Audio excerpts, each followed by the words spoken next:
विजु जनता दल राज्य कमिटी निष्पत्ति आमर प्रिय नेता विजु जनता दल राज्य सभापति पूर्वतन मुख्यमंत्री श्री नवीन पट्टनायक निर्देश क्रमे समग्र राज्य रे समस्त निर्वाचन मंडल स्तर रे प्रतिष्ठा दिवस को महासमारोह पालन कर कटक जिले में सबू निर्वाचन मंडल रे प्रतिष्ठा दिवस को महासमारोह पालन कर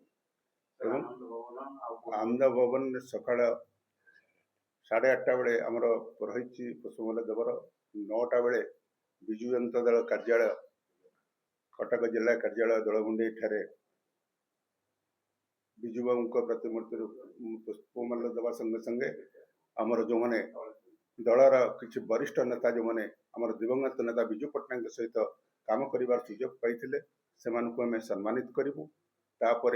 11टा बेले बारवाटी कटक निर्वाचन मंडली तरफ सारला भवन कार्यक्रम अच्छी चौद्वार कटक निर्वाचन मंडली तरफ पोता पोखरी पड़िया प्रतिष्ठा दिवस पालन कर जिलार समस्त निर्वाचन मंडली प्रतिष्ठा दिवस को पालन कर।